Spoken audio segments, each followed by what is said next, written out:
Saya Dr. Bobby Tanamas. Siang ini saya akan membahas seputar terong ya. Pasti pemirsa di rumah suka terong kan? Either itu yang warna hijau atau warna ungu. Bahwa kita tahu terong itu banyak warna, banyak juga jenisnya. Begitu juga banyak khasiat, nutrisi, dan juga vitamin yang terkandung dalam terong. Kalau pemirsa di rumah sukanya diapain terongnya? Kalau saya sih sukanya di balado kali ya, enak. Atau nggak digoreng.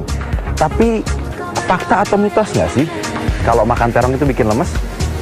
Saya sudah hadirkan bersama kita sekarang Dr. Luis Kartika, spesialis gizi klinis untuk membahas fakta dan mitos seputar terong. Nggak sabar? Ayo. Dan udah ada Dr. Luis Kartika. Hai dok. Halo Dr. Bobby, baik. Dr. Luis, mitos atau fakta yang menyatakan bahwa makan terong ini bisa membantu sirkulasi pembuluh darah dan jantung, dok? Itu adalah fakta. Fakta? Iya, jadi terong ini mengandung vitamin C, kemudian vitamin B, dan antioksidannya juga kaya, yaitu flavonoid dan juga antosianin ya. Nah, yang kita tahu antosianin ini dapat menurunkan tekanan darah. Jadi, seperti kita tahu kan hipertensi ini atau penyakit darah tinggi itu merupakan salah satu faktor resiko terjadinya penyakit kardiovaskular atau penyakit jantung ya. Betul. Jadi dengan kandungan antosianin ini dapat menurunkan risiko terjadinya penyakit kardiovaskular atau jantung. Nah, kemudian ada penelitian di tahun 2013 yaitu orang-orang yang mengkonsumsi bahan makanan sumber antosianin ini dapat menurunkan risiko terjadinya penyakit jantung itu sebanyak 32%. 32%? Iya. Ini buat pemirsa di rumah nih yang punya masalah dengan gula darah ya, atau bisa kita kenal dengan kencing manis biasanya ya, atau diabetes ya. Kita tahu bahwa diabetes itu ada dua tipe 1, tipe 2. Ada yang kita dapat dengan keturunan, ada yang juga dengan pola hidup. Nah, Dr. Luis, saya mau tanya, mitos atau fakta mengkonsumsi terong dapat membantu mengontrol kadar gula dalam darah, dok? Itu fakta, Dr. Bobby. Ya. Okay. Jadi terong ini kandungan seratnya cukup tinggi ya, 3 gram per 100 gram terong. Nah, itu serat itu kan fungsinya banyak ya. Salah satunya dapat membantu kontrol gula darah dengan cara memperlambat proses pencernaan, yaitu pemecahan karbohidrat, sehingga setelah kita makan kadar gula darah kita tidak melonjak gitu. Nah, kemudian si terong ini sebenarnya masuk dalam kategori bahan makanan rendah glycemic index. Jadi kurang lebih glycemic indexnya 15. Jadi aman untuk dikonsumsi oleh penderita diabetes itu. Dr. Luis, fakta atau mitos, dok, bahwa mengkonsumsi terong ini baik untuk program diet kita? Itu adalah fakta. Jadi seperti yang tadi kita bahas ya Dr. Bobby, terong ini mengandung serat yang cukup tinggi, yaitu kurang lebih 3 gram per 100 gram terong. Okay. Nah, serat ini dapat memberikan rasa kenyang sehingga kita tidak makan berlebihan saat diet. Nah, kemudian terong ini termasuk dalam makanan rendah kalori, sekitar 24 kalori per 100 gramnya.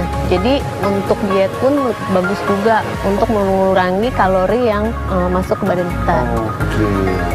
Nah, untuk dietnya sendiri tetap ya sebaiknya memperhatikan jumlah kalori, total kalori yang masuk dari makanan dan minuman. Kemudian untuk diet sebaiknya tetap mengikuti pola gizi seimbang supaya kebutuhan nutrisi kita tetap terpenuhi, dan juga rutin aktivitas fisik atau olahraga supaya badan kita tetap bugar dalam menjalankan diet, Dr. Bobby. Mengupas fakta dan mitos berikutnya, kita akan menyinggung masalah ginjal. Gagal ginjal ini kan kita ketahui bahwa penyakit yang lumayan serius ya di Indonesia ini ya. Ada bahkan yang sampai cuci darah gitu, dok ya. Nah, fakta atau mitos sih, dok, bahwa kalau mengkonsumsi terong terlalu banyak dapat menyebabkan batu ginjal, dok? Jadi itu adalah mitos. Sebenarnya tidak ada hubungannya antara konsumsi terong dengan batu ginjal. Tapi perlu diperhatikan karena terong ini kandungan oksalatnya cukup tinggi, Dr. Bobby. Sekitar 190 mg per 100 gram terong. Jadi kalau memang ada bakat untuk terjadinya batu ginjal atau memang sudah pernah ada riwayat mengidap batu ginjal, sebaiknya dihindari. Seperti yang kita tahu ya Dr. Bobby, oksalat itu kan kalau kita makan dia akan mengikat kalsium. Betul. Dan dapat mengendap kalau di ginjal ya jadinya batu ginjal gitu, Dr. Bobby. Jadi walaupun pemirsa suka makan terong, ingat-ingat juga ada riwayat batu ginjal apa tidak. Karena bila ada, harus diawasi dan harus dibatasi konsumsiannya. Dr. Luis, untuk terong ini fakta atau mitos? apabila kita mengkonsumsi terong itu baik untuk sistem imun tubuh kita, dok? Oke, itu adalah fakta. Jadi terong ini mengandung vitamin C, kemudian vitamin B, dan juga antioksidan seperti yang tadi saya sebutkan, antosianin, zeaxanthin, dan juga lutein ya.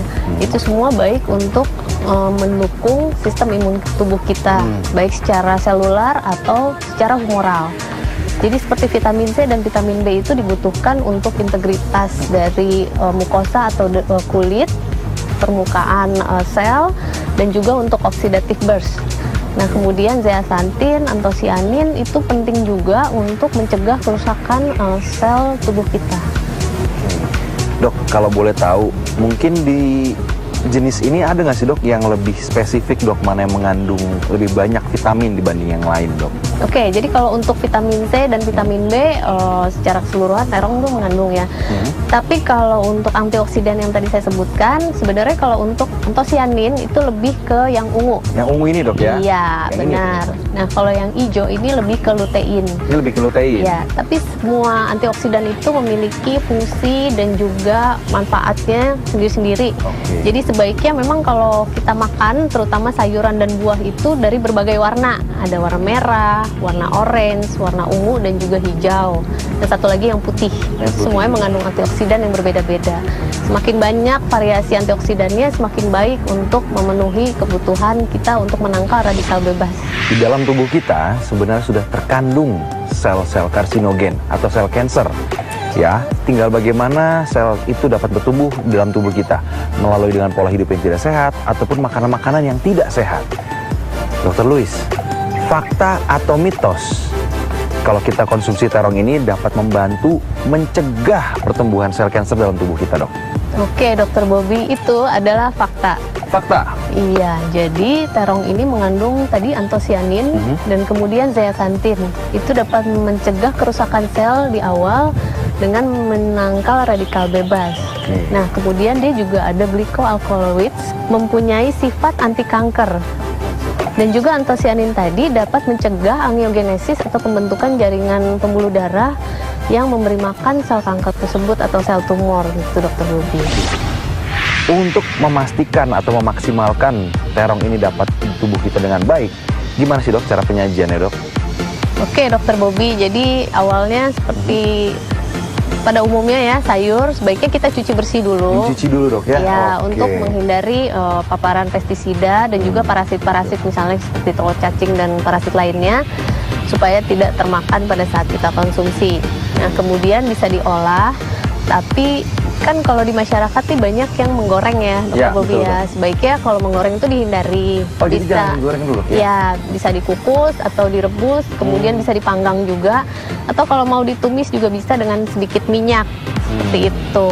Dan kemudian meskipun terong ini sehat, sebaiknya tidak dikonsumsi secara berlebihan, diimbangi dengan sayuran-sayuran lain yang berbagai warna, supaya kandungan antioksidannya bervariasi, jadi bisa memberikan manfaat untuk tubuh kita lebih maksimal. Oke. Kalau di balado dibanyakin sambal gitu boleh nggak, dok? Itu tadi, Dr. Bobby, jangan sampai minyaknya terlalu banyak. Oh, berarti concern di minyaknya, dok? Iya, Oke. begitu. Berarti lebih baik direbus daripada digoreng-goreng, dok, ya? Ya, Lebih khasiatnya lebih keluar, dok, ya? Iya. Oke, terima kasih sekali Dr. Louis Kartika sudah menyempatkan hadir pada siang hari ini menjelaskan tentang terong. Sama-sama, Dr. Bobby. Semoga penjelasan Dr. Louis Kartika sangat bermanfaat untuk kita semua.